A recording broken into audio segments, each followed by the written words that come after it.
अस्सलाम वालेकुम।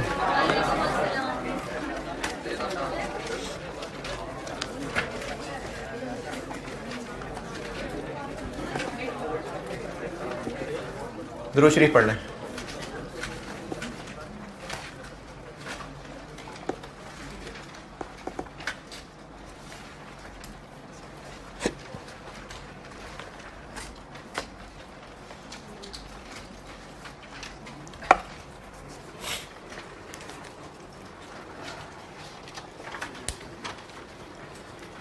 अच्छा, अब ये ऑनलाइन वालों के लिए भी बात है और आप लोगों के लिए भी है। कल आपसे तो डिसाइड हो गया था, लेकिन जो लोग कल नहीं थे तो उनसे भी, सबसे भी और ऑनलाइन वालों से भी। अभी इसमें कोर्स में एक प्लान ये है कि मैंने जाना इंशाल्लाह हज पे, तो आपकी छुट्टियों के हिसाब किताब से तकरीबन कोई 12-13 क्लासेस का एक गैप है। उसका एक हल ये है, और मेरे ख्याल में मेरे लिए वही पॉसिबल बन रहा है, क्योंकि FAR 2 वालों को तो फिज़िकल एक्स्ट्रा पढ़ाना शुरू कर दूंगा कल से। आपके लिए एक हल ये बन रहा है कि एक टॉपिक है इन्वेंट्री मैनेजमेंट।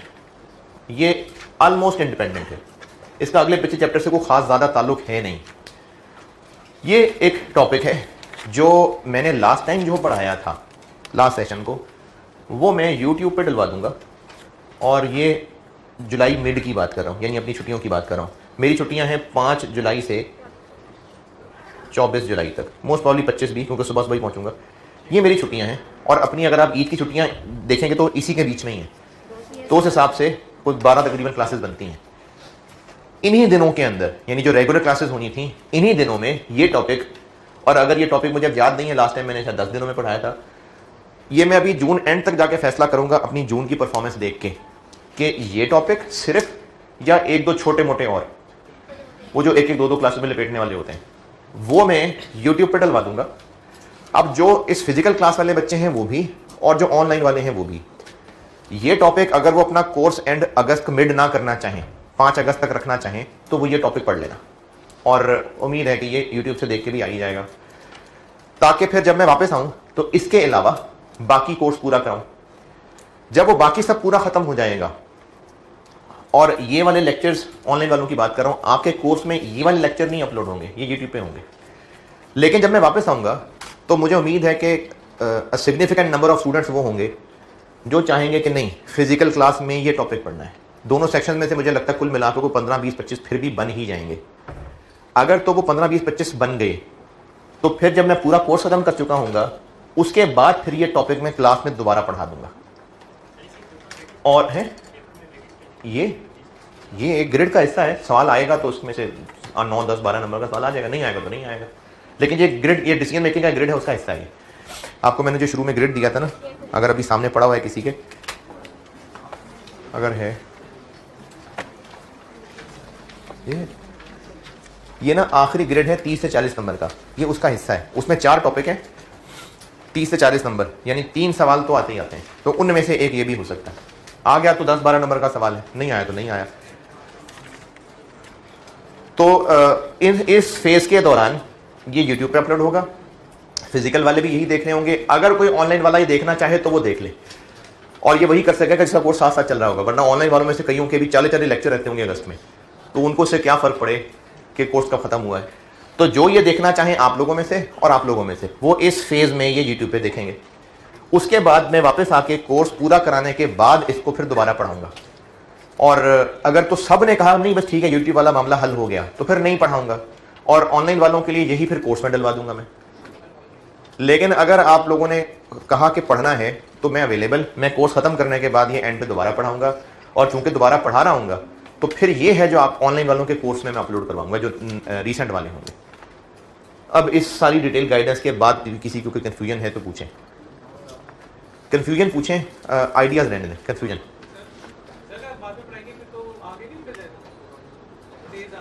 इसीलिए तो ये यूट्यूब पे डलवा रहा हूँ कि जिनको ये मसला है कि वो 5 अगस्त को कोर्स खत्म करके घर जाएं और अपनी प्लानिंग के हिसाब से पढ़ें, तो वो ये वाला लेक्चर यूट्यूब पे ले लेना।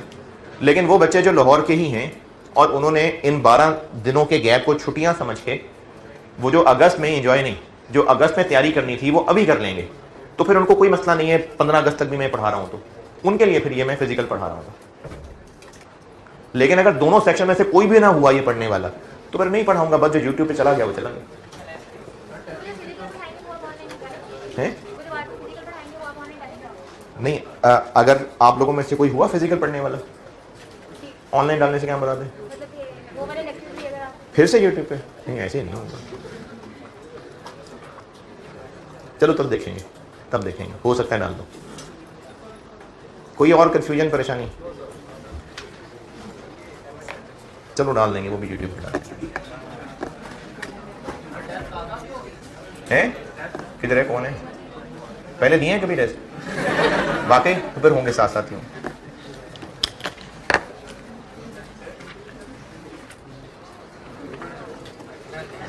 चलो पूछो पूछो पूछो।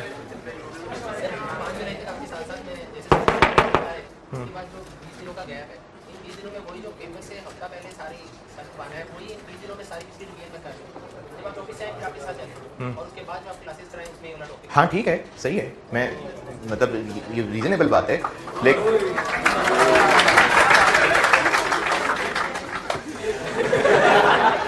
तो ये उन्हीं लोगों के लिए ही फिर मैं कह रहा हूँ ना कि दोबारा पढ़ा दूंगा, जो इस तरह चल रहे होंगे। पढ़ाना है, मेरी ड्यूटी, मैंने पढ़ाना है, इस पे तंग होने वाली क्या बात है?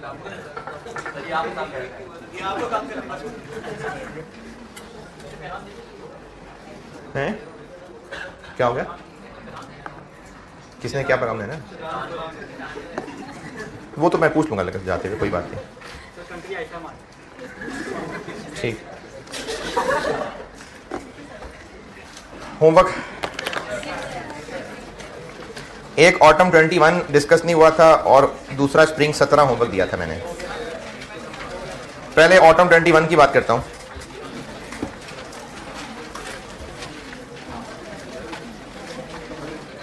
ऑटम 21 में एक इंटरेस्टिंग पॉइंट है, इंस्पेक्टेड यूनिट्स वाला। उसके अलावा बाकी में कोई खास मसला मुझे लगता नहीं है।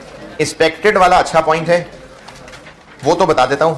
उसके अलावा आपने कुछ पूछना है तो जरूर पूछिए। ऑटम 21 क्वेश्चन नंबर 4 कर रहा हूं डिस्कस।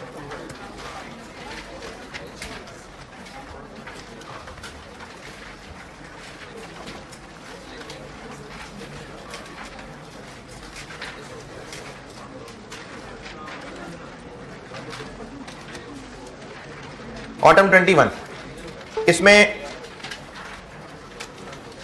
प्रोसेस 2 का प्रोसेस अकाउंट मांगा था और फिगर्स मोस्टली जो गिवन होती हैं वो दी हुई हैं। जैसे ओपनिंग वर्किंग प्रोसेस की क्वांटिटी दी है, उसके यूनिट, उसके रुपए दिए हुए। ट्रांसफर इनके यूनिट्स भी आ गए, उनकी अमाउंट भी आ गई। न्यू मटेरियल के यूनिट्स भी आ गए, इसकी अमाउंट भी आ गई। अच्छा, अब ये प्रोसेस 2 केस 2 का सवाल है, कैसे पता? प्रोसेस 2 केस 2 क्योंकि न्यू मटेरियल ऐड हो रहा है और उसके यूनिट्स हैं, और ये लॉसेस बिफोर न्यू मटेरियल का है कि losses after new material? After. क्यों?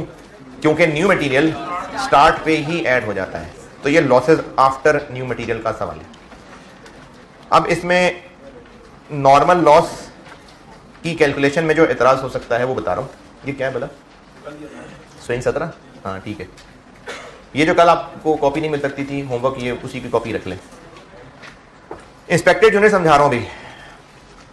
ओपनिंग वर्क इन प्रोसेस 80% वाले कुछ यूनिट थे और कुछ 40% वाले थे। इंस्पेक्शन स्टेज क्या है? Inspection stage 60%। तो इसलिए इन ओपनिंग में से जो 52-50 हैं ये पिछले महीने इंस्पेक्ट हो गए थे, जो 22-50 हैं ये इस महीने हुए होंगे, तो इनको इंस्पेक्टेड यूनिट्स में लिख लेंगे। और ट्रांसफर इन तो आना ही आना है। न्यू मटेरियल इंस्पेक्शन से पहले आते हैं कि बाद में?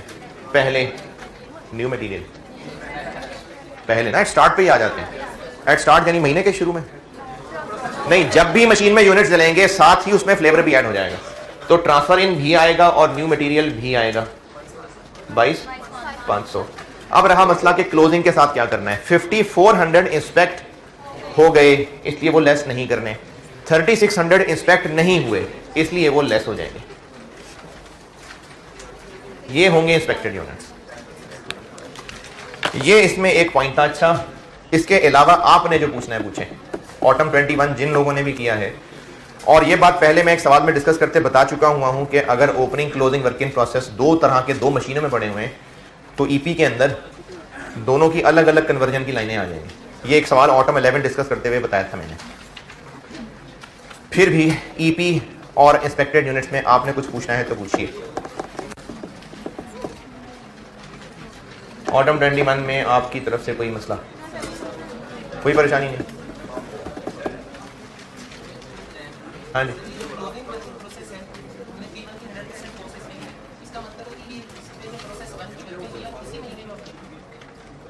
हाँ इसी महीने में ही आएंगे। जो क्लोजिंग वर्क इन प्रोसेस हैं वो इसी महीने आने वालों में से बचे हुए हैं या ओपनिंग वाले में से भी बचा हुआ है? इसी महीने वाले में से बचा हुआ है ना। हाँ,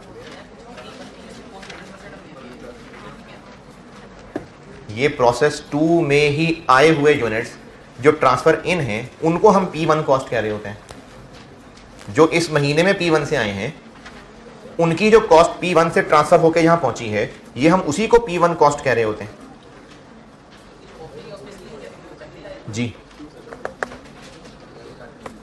ऑटम 21 यार कोई पूछता ही नहीं, कोई बसता ही नहीं किसी को।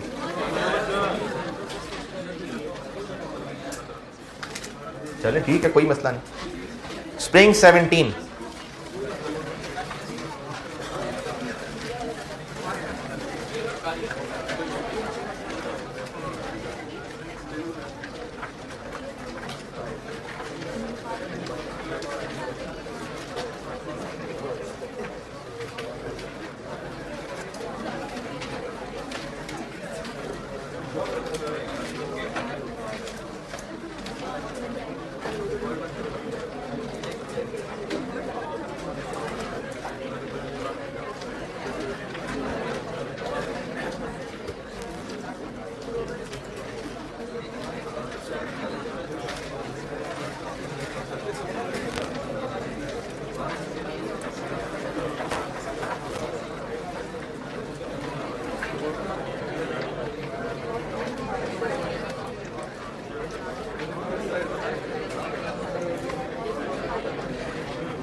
स्प्रिंग 17 क्वेश्चन नंबर 3 में इसमें यूनिट समझा देता हूं, यही इसमें एक पॉइंट था।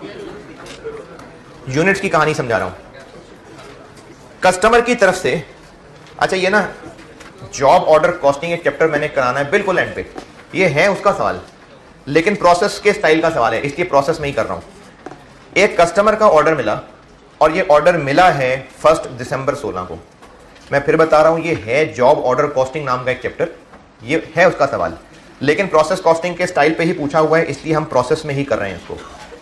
तो बात सिर्फ इस जॉब की हो रही है, सिर्फ इस ऑर्डर की बात हो रही है। इसके अलावा बाकी किन लोगों को कितने यूनिट्स बेचे, कितने बनाए, सवाल में डाटा है? बाकी और दुनिया वालों को क्या क्या बेचा, क्या क्या बनाया, कोई डाटा है? नहीं। तो डाटा बस सिर्फ यही है। ऑर्डर मिला ही 1 दिसंबर को है, तो इस ऑर्डर से रिलेटेड कोई ओपनिंग वर्क इन प्रोसेस, इसलिए इसमें ओपनिंग वर्क इन प्रोसेस नहीं है, क्योंकि ये सारा डाटा है ही इसी एक ऑर्डर का और वो मिला ही 1 दिसंबर को है, तो इसलिए ओपनिंग कोई नहीं है। ओपनिंग के ना होने की रीजन ओके। अब क्वांटिटी स्केड्यूल के अंदर इनपुट वो नहीं दिया हुआ। इनपुट क्यों नहीं दिया हुआ? क्योंकि आपको सिर्फ डायरेक्ट मटेरियल के रुपए बता दिए, यूनिट्स नहीं पता। ठीक है, इनपुट नहीं पता। जो प्रोसेस के अकाउंट से यूनिट्स वाले कॉलम से चल लेते हैं वो भी चल लें, और जो क्वांटिटी स्केड्यूल अलग बनाने चाहते हैं उनको भी बता रहा हूं। ओपनिंग वर्क इन प्रोसेस नहीं है, इनपुट पता नहीं। Closing work in process, closing work in process है 680। नॉर्मल लॉस और एबनॉर्मल पता नहीं। आउटपुट, आउटपुट इन कैलकुलेशंस में किसको बोला जाएगा? जो प्रोसेस से यानी मशीनों से बाहर निकल गए या जो कस्टमर के घर तक पहुंचा दिए? जो मशीन से बाहर निकल गए। तो इस महीने में मशीन से जो बाहर निकले हैं वो 3200 हैं। अब उनमें से बेशक 3000 कस्टमर तक पहुंचाए हो चाहे कोई भी ना पहुंचाया हो, प्रोसेस से तो आउट हो गए ना, तो इस आउटपुट में 3200 आएगा। 3000 का कोई काम नहीं है जी, बिल्कुल ये ऐसे ही दिया है, इसका इस प्रोसेस अकाउंट से कोई काम नहीं है 3000 का, क्योंकि आउटपुट का मतलब है जो प्रोसेस से आउट हुआ है, तो वो 3200 है। नॉर्मल लॉस के बारे में लिखा हुआ है कि वो नॉर्मल लॉस है 10% ऑफ आउटपुट, ये है 320। और पहले टेबल में production details for the month of December, तीसरी लाइन यूनिट्स रिजेक्टेड, तो ये है जो दिसंबर में हुआ, यानी 120 एक्चुअल लॉस है। एक्चुअल लॉस 120 है, नॉर्मल लॉस 320 है, तो 200 फिर एबनॉर्मल गेन है। अब यहां से वापस जाके इनपुट निकाल सकते हैं, ये यहां से वापस चले।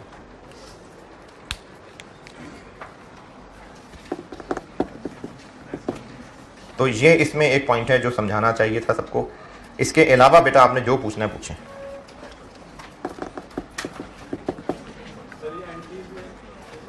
जी जी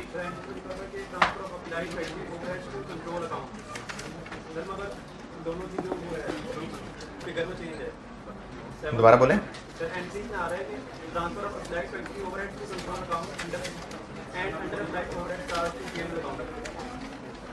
जो मैंने आपको लिख के दी है आई कैप के सोल्यूशन में,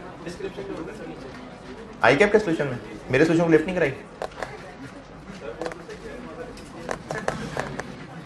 आई कैप के सोल्यूशन से ना मुझे इख्तलाफ ये था कि सवाल की रिक्वायरमेंट में क्या पूछा है, किसकी एंट्री, अंडर ओवर अप्लाइड की एंट्री। आई कैप के सोल्यूशन में एक्चुअल की एंट्री भी की है, अप्लाइड की भी की है, अंडर ओवर की भी की है।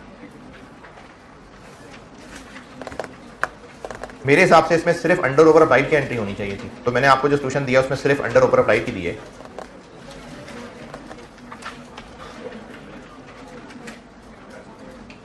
हाँ भाई रिस्पॉन्ड तो करना यार। क्या ये क्या होता है?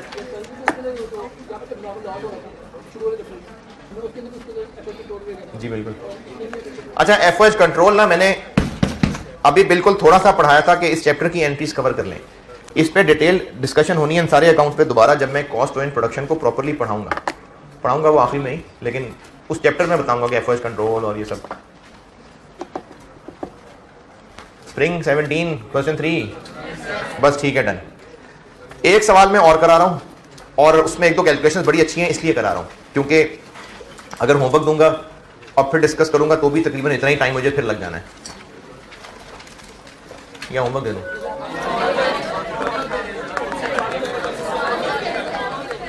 सवाल अच्छा है, खुद करना ट्राई।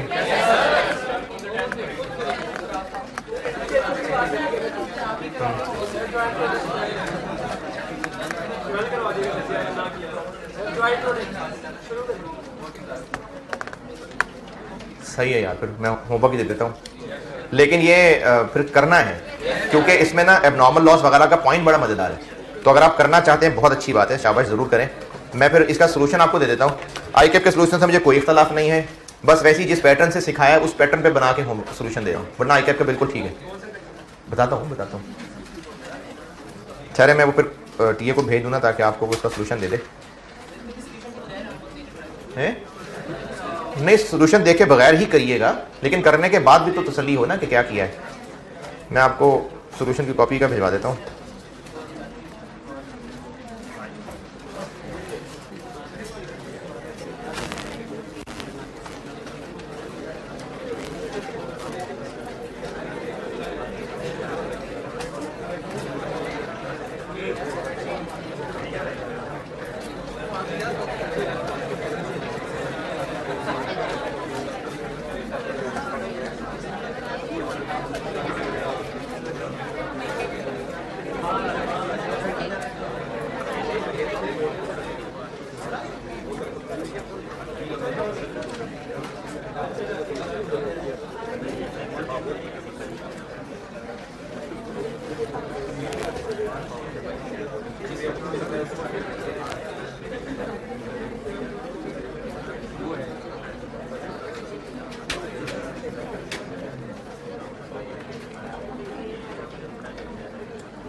चले, मैंने ये सोल्यूशन भेज दिया टीए को, वो आपको भी कॉपी दे जाता है।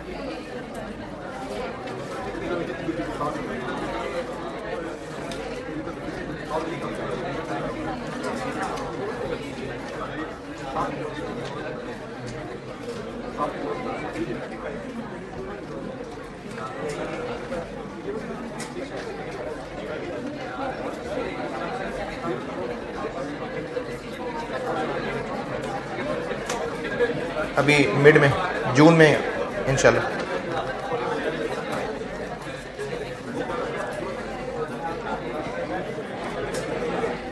अस्सलाम वालेकुम यार, मैसेज किया है अभी, कॉपीज़ ला के दो क्लास में। अभी मैसेज किया है क्लास में, कॉपीज़ ला के दो।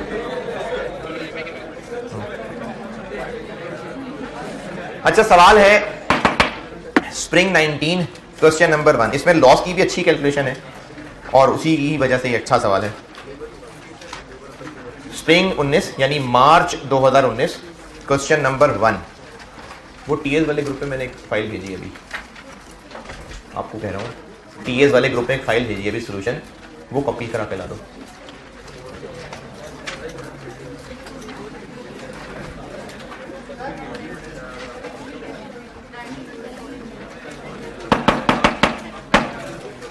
क्या पूछ रहे हैं? डिलीवरी ऑफ फिनिश्ड गुड्स, क्या आवाज नहीं आ रही? लेट आए हो क्लास में? अभी तो बताया था यार। प्रोसेस का आउटपुट क्या है? जो प्रोसेस से मुकम्मल होकर बाहर निकल गई चीजें या जो कस्टमर के घर तक पहुंचा दी हैं, आउटपुट किसको कहेंगे? जो प्रोसेस से बाहर आ गई ना, तो वो 3200 है। अब चाहे उनमें से सारी की सारी कस्टमर को पहुंचा दी हो, चाहे कोई भी कस्टमर तक ना पहुंचाई हो, वो तो फिनिश गुड स्टोर का मसला है ना। प्रोसेस से तो हो गई आउट सारी, तो इसलिए 32 आएगा, 3000 का कुछ भी नहीं करेंगे। चलिए एंट्रीज का ये सवाल होमवर्क कर लें, एंट्रीज की फिर प्रैक्टिस काफी है।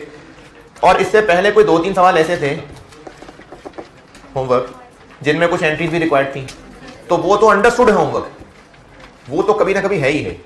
जो पहले पुराने किए हुए सवाल हैं जिनमें मैंने एंट्रीज का पार्ट तब नहीं किया था डिस्कस, वो है, वो हस्बे तौफीक है। स्प्रिंग 19 क्वेश्चन नंबर 1 होमवर्क दिया है अभी, और इसका सोल्यूशन आपको भी मिल जाता है, और ऑनलाइन में मैं वो कोर्स में रख दूंगा सोल्यूशन। बस ये एंट्रीज वाला पोर्शन काफी है। अब आते हैं इस चैप्टर के आखिरी हिस्से पे, और ये इस दफा काफी इंपॉर्टेंट है। ये जो अब पढ़ाने लगा हूं ये काफी इंपॉर्टेंट है, क्योंकि आया नहीं है कोई 3 अटेम्प्ट से।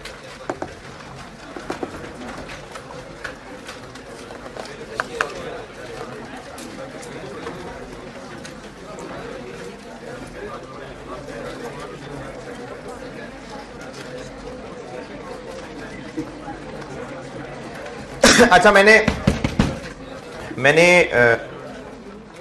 स्प्रिंग 22 भी कर लिया डिस्कस, होमवर्क दे दिया, ऑटम 21 भी हो गया। स्प्रिंग 21 एक आसान सा सवाल है, हस्बे तौफीक है, कभी किसी ने करना हो तो, क्योंकि मैं आपको मेजॉरिटी पास पेपर सब क्लास वर्क होमवर्क कर रहा होता हूँ, लेकिन उसके अलावा भी जो हैं अच्छे करना चाहें, जो करना चाहे कर ले। स्प्रिंग 21 क्वेश्चन 1 ये एक आसान सा क्वेश्चन है, और ये पहला ही क्वेश्चन था पेपर का, तो बच्चे खुश हो गए थे क्वेश्चन देख के। ये कभी किसी ने करना हो तो मर्जी है कर लेना। Spring 21 question 1।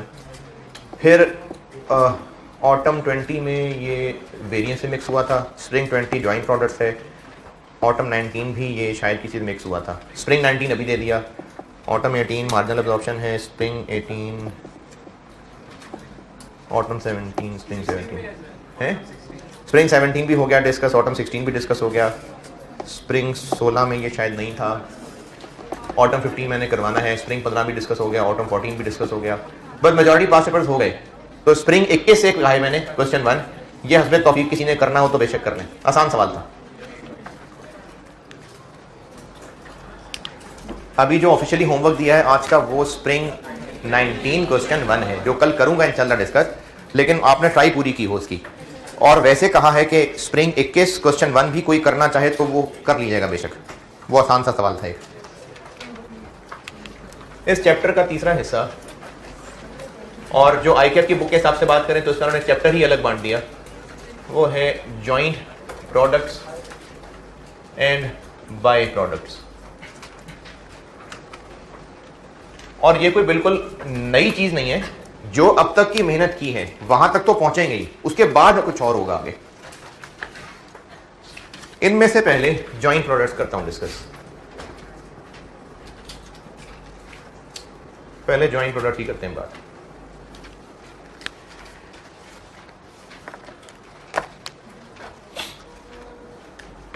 जॉइंट प्रोडक्ट्स की मिसाल ऐसे है कि एक प्रोसेस है,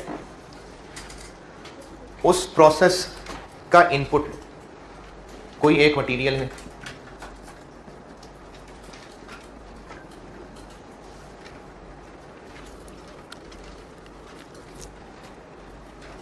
चलें रॉ मिल्क है।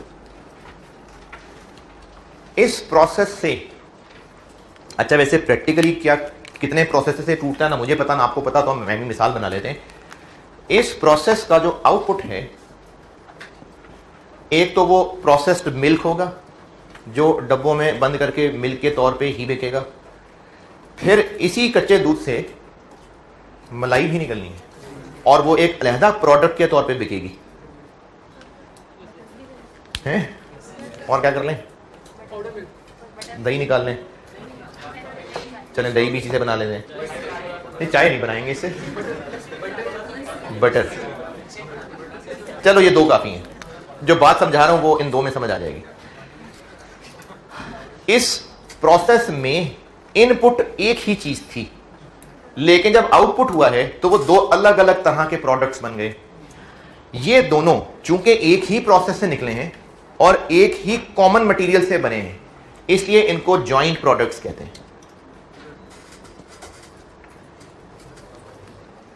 ये अब एक अलग मसला है कि क्या ये फिनिश्ड गुड है या नहीं है, क्या ये फिनिश गुड है या इसने अभी मजीद प्रोसेस होना है, ये एक अलग चीज है। अगर इसने मजीद प्रोसेस होना हुआ तो वो फिर आगे किसी और प्रोसेस में चला जाएगा। इसने अगर मजीद इसमें कोई चीनी वगैरह मिक्स होनी हुई, कोई और प्रिजर्वेटिव ऐड होने हुए, तो ये आगे और मशीन में चला जाएगा। लेकिन अब इन दोनों की अपनी अपनी शनाख्त बन गई। हो सकता है कि इसने आगे मजीद प्रोसेस होना हो तो वो प्रोसेस 2 में चला जाए, इसने मजीद प्रोसेस होना हो वो प्रोसेस 3 में चला जाए। लेकिन ये जॉइंट प्रोडक्ट्स किस कॉन्टेक्स्ट के हिसाब से बोले जाएंगे, प्रोसेस 1 के, प्रोसेस 1 के ये जॉइंट प्रोडक्ट्स हैं। अब आगे इन दोनों की अपनी अपनी शनाख्त बन गई, आगे इनके साथ जो होगा, अब ये दो अलग अलग चीजें हैं, लेकिन इस प्रोसेस से पहले क्या था, बस एक मटेरियल था। तो उस एक मटेरियल से जिस प्रोसेस के बाद मल्टीपल प्रोडक्ट्स बन रहे हैं, मल्टीपल प्रोडक्ट्स को जॉइंट प्रोडक्ट्स कहते हैं।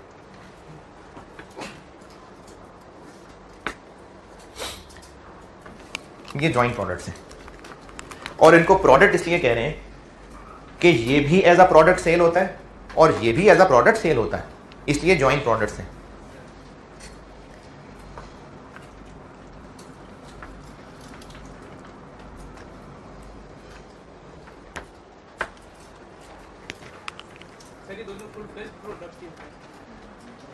फुल फ्लैश से मदद फाइनल शक्ल में,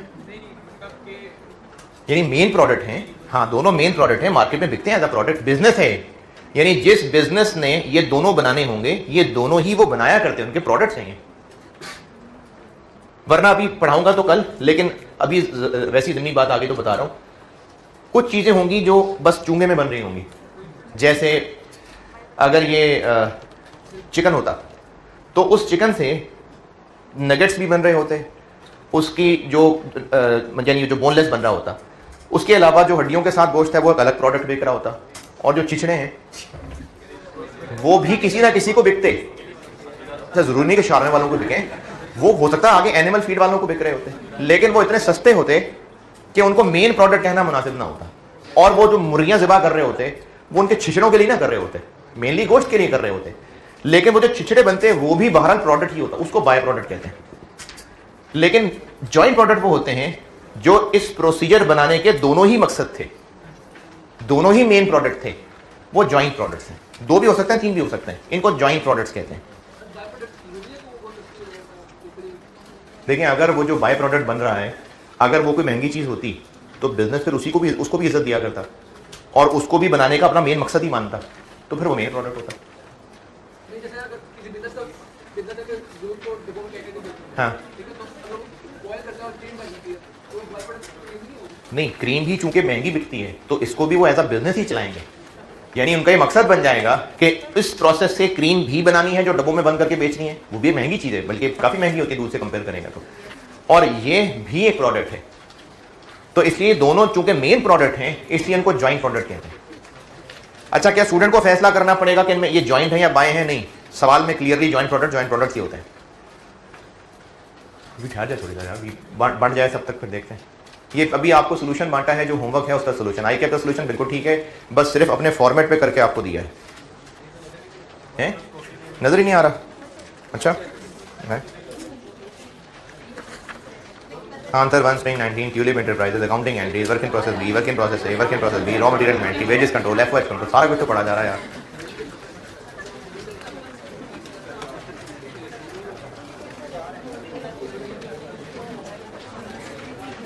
जॉइंट प्रोडक्ट कॉन्सेप्ट ओके? अब अगला मसला कि इसको जो पहले अब तक सीखी थी चीजें, अब तक जितना पढ़ लिया उसमें एग्जामिनेबल चीजें क्या क्या हैं, यानी क्या क्या क्वेश्चंस होते रहे, और सिर्फ ये नहीं कि मेरे बनाए हुए, पास पेपर के भी किए हैं, क्या क्या एग्जाम में टेस्ट होता रहा है अब तक जितनी पढ़ी हैं चीजें, entries, process account, statement of evaluation, EP, ये चीजें टेस्ट होती रही हैं। तो जॉइंट प्रोडक्ट भी चूंकि बहरहाल प्रोसेस कॉस्टिंग का ही हिस्सा है, तो जो अब तक पढ़ा था वो सब वैसे ही रिक्वायरमेंट में हो सकता है, लेकिन मैं सिखाने ये लगा हूं कि जॉइंट प्रोडक्ट्स के होने से उन सब में क्या फर्क पड़ने लगा, ये बताने लगा हूं। अब जॉइंट प्रोडक्ट्स जो है ना वो भी है प्रोसेस कॉस्टिंग, लेकिन इनके हवाले से जो एग्जाम में टेस्ट होगा वो रिक्वायरमेंट मोस्ट प्रॉब्ली वही होंगी। स्टेटमेंट ऑफ एवेल्यूएशन पूछी हो सकती है, डबल एंट्रीज पूछ लेंगे, टी अकाउंट पूछ लेंगे, या एक दो और चीजें भी पूछ सकते हैं। तो है सब वही जो पहले सीखा। उस पहले सीखे हुए में इसके आ जाने से क्या फर्क पड़ने लगा है, अभी मैं ये सिखाने लगा। ठीक है, जो पहले सब सीखा है वही रिक्वायरमेंट, अगर जॉइंट प्रोडक्ट के सवाल में हो तो फिर जो सीखा था उसमें मजीद क्या करना पड़ेगा, ये बात बताने लगा। उसमें सबसे पहली चीज ये बता रहा हूं कि जो हम पहले सीखे हुए में से कॉस्ट ऑफ कंप्लीटेड यूनिट्स निकाला करते थे, तो इनकी भी फिर हमें कॉस्ट ऑफ कंप्लीटेड यूनिट्स तो पता चलनी चाहिए, क्योंकि इन्होंने अब अगले प्रोसेस में जाना है, या अगर यही फिनिश्ड बन गए तो पता तो चले कि ये हमें कॉस्ट कितना कर रहा है, तभी तो सेल प्राइस निकलेगी। तो अब पहले सीखे में से जो सबसे पहली चीज सिखाने लगा हूं वो सिखाने लगा हूं कि इन दोनों की कॉस्ट ऑफ कंप्लीटेड यूनिट्स हम कैसे निकालेंगे। सबसे पहले ये चीज सिखाने लगा, बाकी चीजें फिर उसके बाद सिल लेंगे।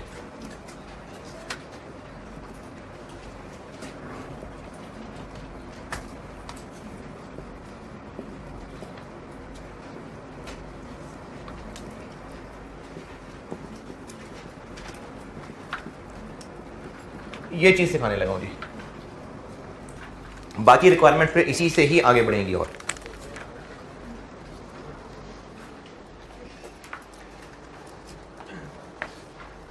अच्छा, इसमें इधर ही एक चीज लेबलिंग और कर दूं, ये 20,000 किलो था और closing work in process 2000 kg कर लेते हैं,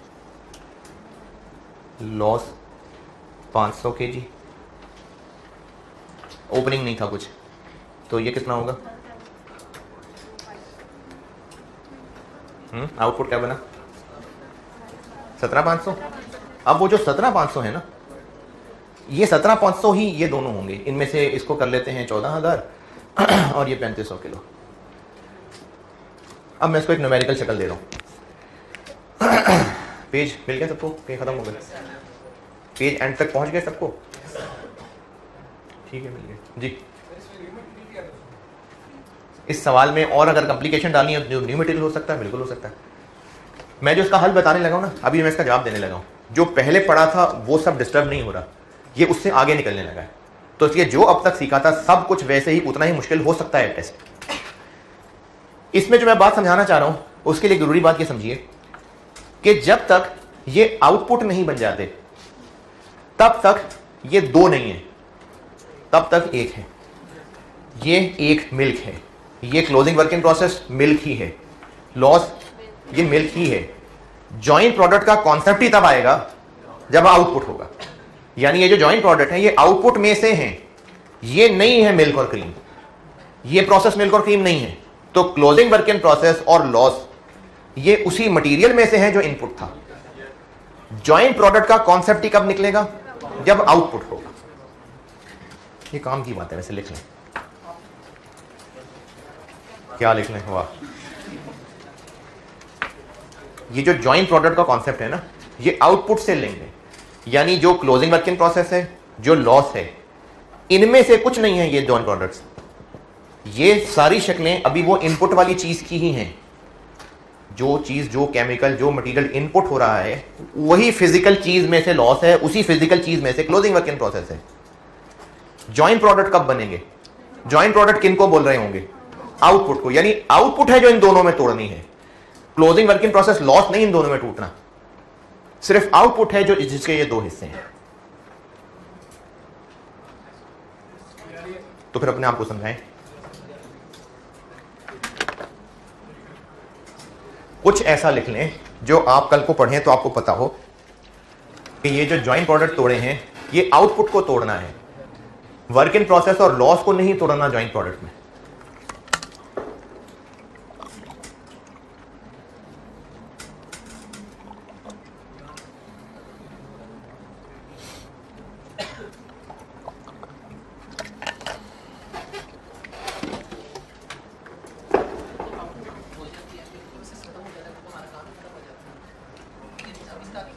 क्या क्या? सब खत्म हो जाता है, क्या मतलब है? हाँ, वो प्रोसेस खत्म हो गया, ठीक है। हाँ, तो उसकी कोई वैल्यू भी तो होगी ना, उसकी कोई कॉस्ट निकालनी। कॉस्ट ऑफ कंप्लीटेड यूनिट्स नहीं आज तक निकाली। जी जी जी, यही बता रहा हूँ, यही। अब हम ये कैलकुलेट करने लगे हैं कि ये जो बने इनकी कॉस्ट क्या है, ये निकालने लगे।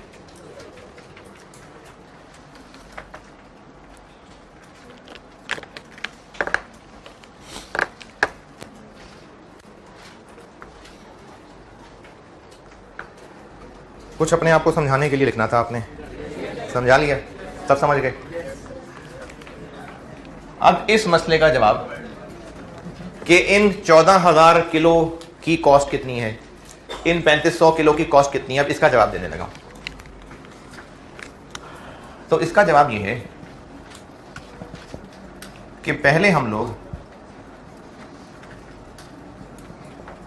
कॉस्ट ऑफ कंप्लीटेड यूनिट्स निकालेंगे,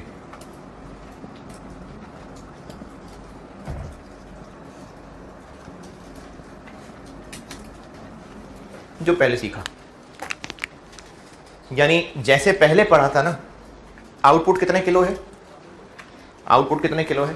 17,500। तो जो पहले सीखा था, वेटेड एवरेज मेथड है, तो इस 17,500 को into per unit cost, FIFO है तो 3-4 लाइनें मिलके जो अब तक सीखा था, यानी अगर ये पहले पढ़े हुए में से होता तो आउटपुट 17,500 लिखा होता।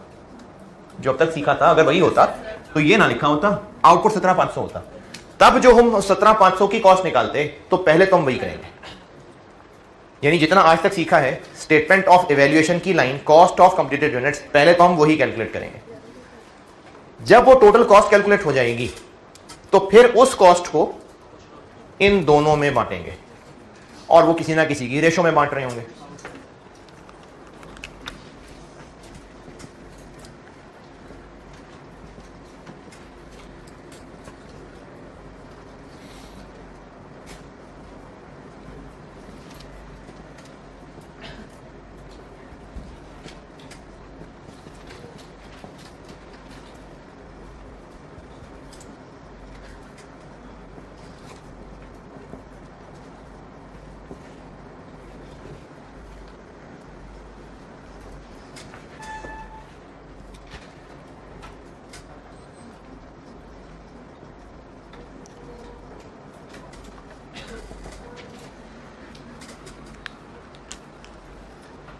अब जो ये total cost of completed units निकाल ली, now this total cost of completed units is split into cost of each joint product. अब इसको हम तोड़ेंगे ताकि इस 17,500, पहला पॉइंट मैंने ये लिखा कि जो अब तक सीखा था, इस 17,500 किलो की टोटल कॉस्ट निकाल लेंगे, वो निकल आई 20 लाख।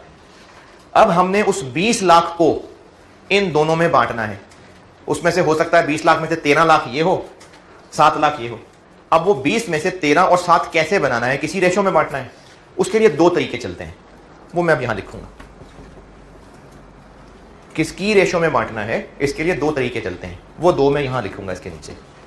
यहां तक की बात दोबारा, पहले हम लोग कॉस्ट ऑफ कंप्लीटेड यूनिट्स, यानी इन दोनों को पूरा एक ही मानते हुए इसकी कॉस्ट निकालेंगे, क्योंकि ये आउटपुट के टुकड़े हैं ना। तो जैसे हम आउटपुट की कॉस्ट निकालते हैं पहले वैसे करेंगे।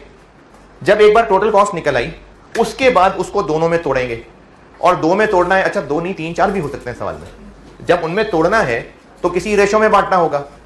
2 तरह की रेशोज हैं जिनमें बांटा जाता है। अब वो दोनों एक एक करके बताता हूं, इसी से आगे चलाओ। In one of the following ratios, एक तरीका होता है इन यूनिट्स की क्वांटिटी की रेशो में बांटना।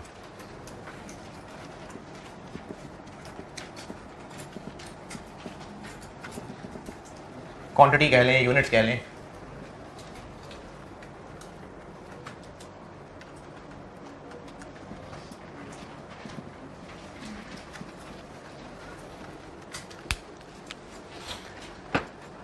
यानी अगर इसका आंसर 20 लाख रुपए आ गया, तो अब उस 20 लाख को कैसे बांटें? 14,000 और 3,500 की रेशो में, इनकी क्वांटिटी की रेशो में बांट दें। 14,000 और 3,500 की रेशो में बांट दें, यानी 20 lakh divided by 17,500 into 14,000, 20 lakh divided by 17,500 into 3,500। तो एक तरीका है कि इनकी क्वांटिटीज की रेशो में बांट दें, लेकिन ये इतना अच्छा तरीका नहीं है। दूसरा तरीका ये अच्छा है, और एग्जाम में आपको अगर नहीं कहा कि इनमें से कौन सा तरीका लगना है और डेटा दोनों का है, तो बाय डिफॉल्ट ये है।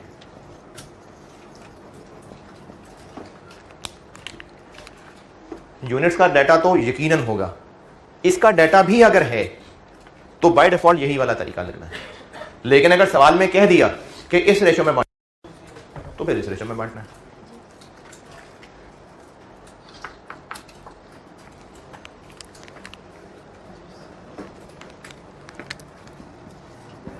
Ratio of total NRV of each joint product. अच्छा, मैंने लिखा है NRV, ये सवाल के अंदर सेल वैल्यू भी कहा जा सकता है कि in ratio of total cell values, लेकिन होगा टेक्निकली वो NRV। बेशक सेल वैल्यू ही क्यों ना लिखा हो, है वो NRV ही, क्योंकि इसकी लॉजिक बताऊंगा, तो इसलिए मैंने इसको लिखी NRV दिया है। टोटल कॉस्ट निकल आई, अब उसको इन दोनों में बांटना है, या तो क्वांटिटीज की रेशो में बांटेंगे या फिर दोनों की NRVs की रेशो में बांटेंगे। चलिए अब इसकी प्रैक्टिस करते हैं।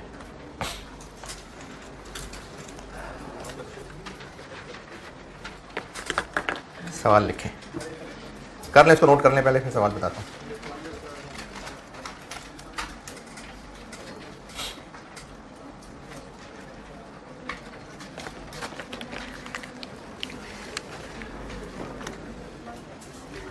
ये एक वर्ड ऐड कर लें इसमें, प्रोड्यूस्ड। इसकी वजह सवाल में बताता हूँ। प्रोड्यूस्ड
चलें लिखें, सवाल लिखें।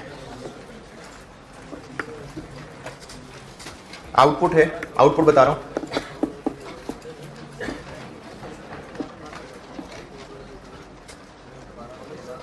अच्छा, इसमें भी सब वही है, following information relates to process 1 for the month of May. तो अब उस फॉलोइंग इन्फॉर्मेशन में आउटपुट है जॉइंट प्रोडक्ट ए 3000 यूनिट्स और joint product B 5000 units.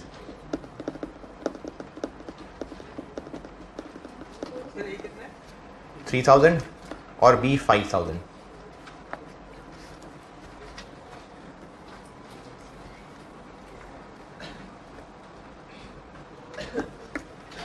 Total cost of completed units, total cost of completed units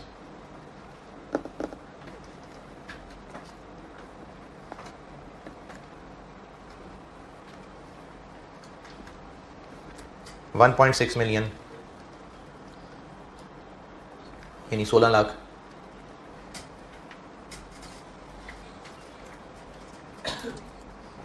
required है,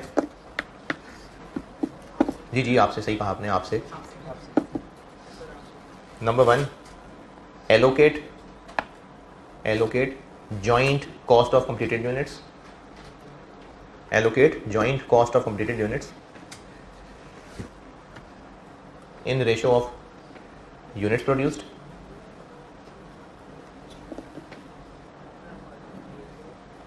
requirement बता रहा हूँ, allocate joint cost of completed units in ratio of units produced।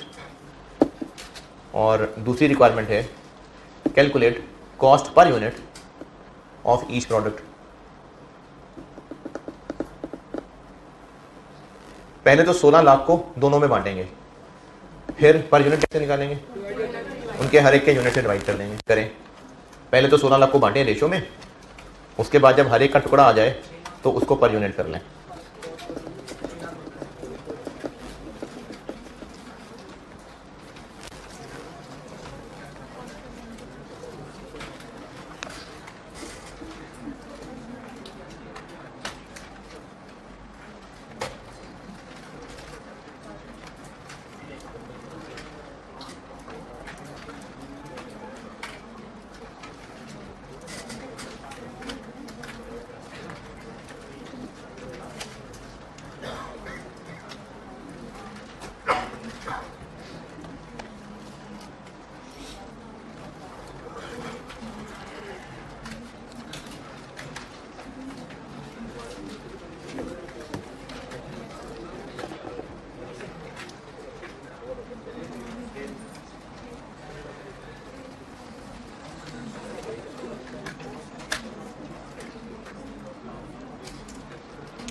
हाँ जी, पहले तो आपने की एलोकेशन, और प्रोडक्ट है ए बी, इसके यूनिट्स हैं,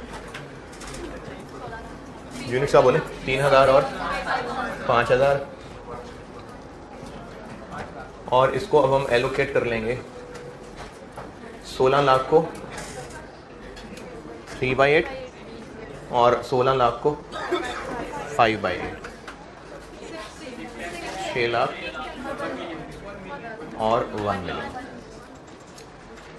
कोई एतराज़, परेशानी, मुश्किल, शर्म आनी चाहिए थी वैसे अगर इसमें मुश्किल होती तो। 3 और 5 की रेशो में बांटना है, और कॉस्ट पर यूनिट हर एक की, तो ए के 3000 यूनिट्स 6 लाख रुपए के हैं, तो एक कितने का, 200 रुपये। बी के 5000 यूनिट्स 10 लाख रुपए के हैं, तो ये 200 इत्तेफाक से,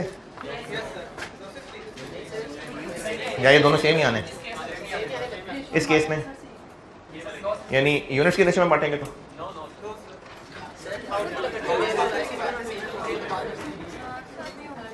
मैंने यूनिट्स की रेशियो में बांटा है, तो क्या इसमें ये इस सवाल में इत्तेफाक से सेम आ गया, या यूनिट्स की रेशियो में बांटेंगे तो सेम ही आएगा? यूनिट्स की रेशियो में बांटेंगे तो सेम ही आएगा, क्योंकि आप इस खर्चे को पहले 8000 से डिवाइड कर रहे हैं, फिर उसको 5000 से मल्टीप्लाई कर रहे हैं, फिर दोबारा 5000 से डिवाइड कर रहे हैं। आप इस 16 लाख को 8000 से डिवाइड कर रहे हैं, फिर 3 से मल्टीप्लाई कर रहे हैं, फिर दोबारा 3 से डिवाइड कर रहे हैं। तो आप 16 लाख को 8 से डिवाइड कर रहे हैं, और डिनोमिनेटर में 8000 लिखने का मतलब ही ये है कि आप कह रहे हैं 8000 सारे एक जैसे ही हैं। 16 लाख को 8000 से डिवाइड कर लिया, मतलब सब एक जैसे हैं। तो अगर यूनिट्स की रेशियो में बांटेंगे तो दोनों की पर यूनिट सेम ही निकलेगी। अगला सवाल लिखें हैं, अगर 300 होते तब भी हर एक की सेम होती, क्योंकि कॉन्सेप्ट यही है कि जब हमने इनके टोटल यूनिट से डिवाइड कर लिया तो इसका मतलब है सब एक जैसे हैं।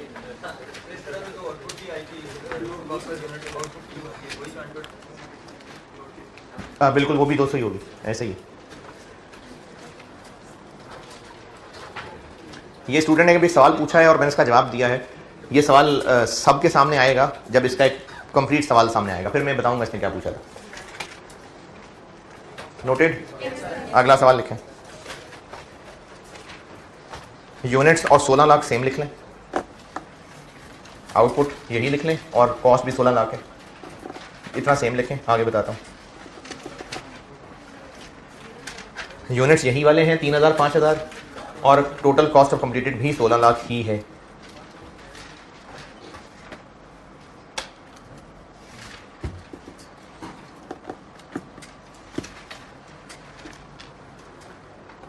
प्रोडक्ट ए की सेल प्राइस 300 रुपए पर यूनिट है, ₹300 per unit.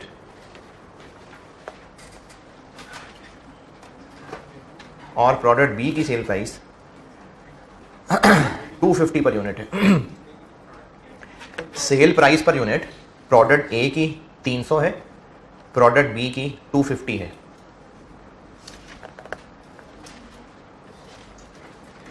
Cost to cell बेचेंगे तो खर्चा करना पड़ेगा। ए का 10 रुपए और बी 5 रुपए। सेल प्राइस बताइए मैंने ए की 300 और बी की 250। कॉस्ट टू सेल बताई है ए की 10 रुपए और बी की 5 रुपए। जी per unit requirement number 1, allocation of joint cost in ratio of total sale value भी लिखा होता, अगर यानी अगर मैं टोटल सेल वैल्यू बताऊं तो भी वो एनआरवी ही है, तो इसलिए इन रेशियो ऑफ टोटल एनआरवी। और रिक्वायरमेंट 2 वही है, क्या? Cost per unit of each product. अच्छा, अब इसकी लॉजिक समझें। ये जो अभी सामने किया है, यानी यूनिट्स की रेशियो में बांटना, ये लॉजिकली ठीक नहीं है, इसलिए ये इंसाफ नहीं है, क्योंकि इस रेशियो में बांटने का एंड रिजल्ट क्या निकल रहा है? सेम। यानी हम ये कह रहे हैं कि जितना खर्चा आया ए और बी सब एक जैसा ही है, मतलब ए भी हमारे लिए उतना ही कॉस्ट कर रहा है जितना बी कॉस्ट कर रहा है। ये इंसाफ इसलिए नहीं है क्योंकि हो सकता है ए महंगा बिकता हो, बी सस्ता बिकता हो। यानी ए हो सकता है 800 रुपए का बिकता हो, बी 225 रुपए का बिकता हो। तो फिर ये इंसाफ नहीं है कि दोनों की कॉस्ट 200 रख लें। इंसाफ क्या है कि जो ज्यादा कमा के देता है खर्चा भी उसको उतना ज्यादा डालना चाहिए। तो इसलिए मैंने कहा था कि इन दोनों में से बाय डिफॉल्ट ये, क्योंकि ये ज्यादा इंसाफ वाला तरीका है। अगर सवाल में कह दिया ये करना है फिर तो ये करना है, लेकिन अगर इस सवाल में मैंने ये ना भी कहा होता किसकी रेशो में, तो भी हम यही करते हैं, क्योंकि ज्यादा इंसाफ ये है कि जो ज्यादा कमा के देगा उसको ज्यादा कॉस्ट बंटनी चाहिए। तो इसलिए एनआरवी की रेशो में बांटना यूनिट की रेशो में बांटने से ज्यादा इंसाफ है। करता हूं मैं इसको, मैं कर रहा हूं उसको।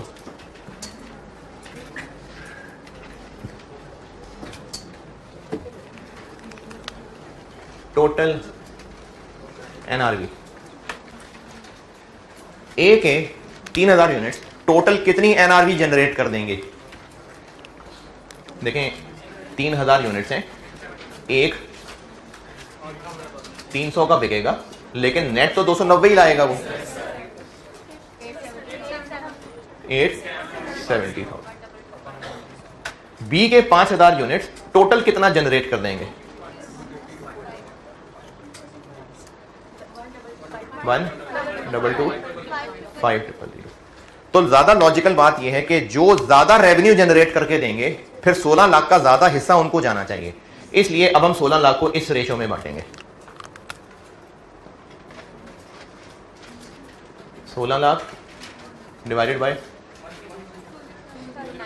2095 और मल्टीप्लाई बाय 870। 16 लाख इंटू ये 16 लाख को इसकी रेशो में बांटना है। अच्छा, इसकी रेशो में क्यों बांटें? 290 और 245 की रेशो में क्यों ना बांट दें? दोबारा सुने 290 245 में पर यूनिट एनआरवी। मैंने कहा लॉजिकली ये ज्यादा बेहतर है कि जो ज्यादा कमा के देगा उसको ज्यादा हिस्सा बढ़ना चाहिए। तो 16 लाख को इसकी रेशो में बांट दें या इनकी रेशो में बांटें?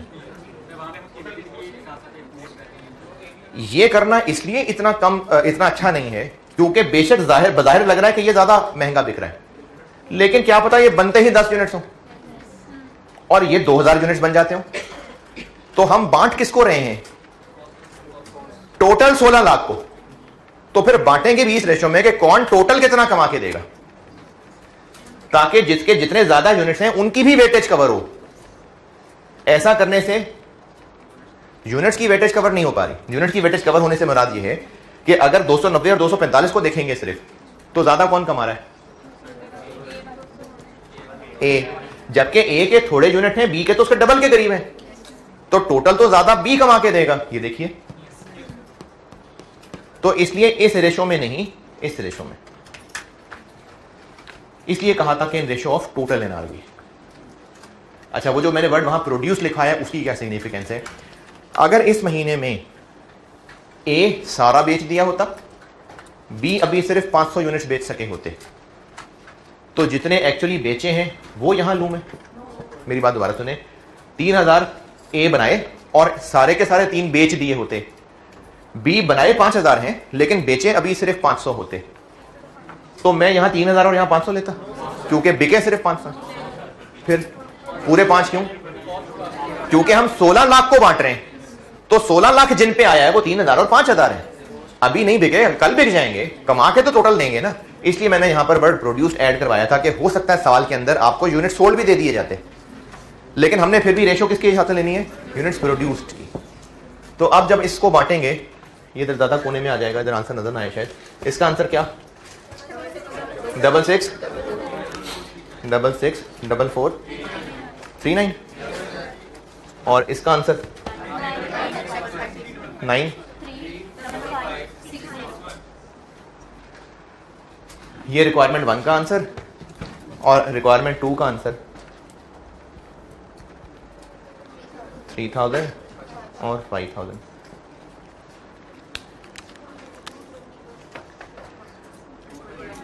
डबल 2 1.48 187.11।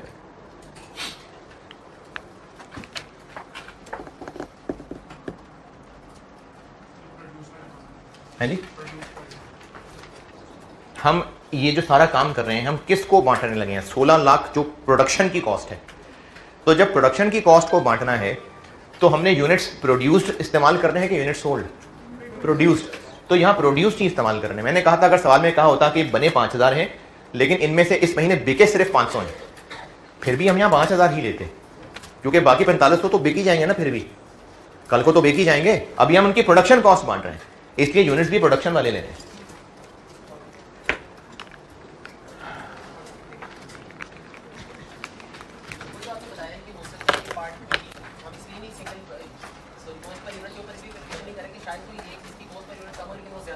हाँ इसके अंदर आपने जैसे पहले बताया था कि 2 प्रोडक्ट्स निकल रही है, एक ज़्यादा महंगी हो सकती है, दूसरी उससे ज़्यादा बेहतर नहीं था कोस्ट में यूनिट की जो महंगी प्रोडक्ट है उसकी वैल्यू भी महंगी आनी चाहिए, चाहे वो कम बिके। ये आपके सामने है, ये महंगी थी लेकिन कम बिकी है, तो ये तो 870 बना है। ये सस्ती थी लेकिन ज़्यादा बिकी है, तो 12 लाख बन गए। बेशक वो महंगी है लेकिन कम होने की वजह से टोटल कम कमा के देगा।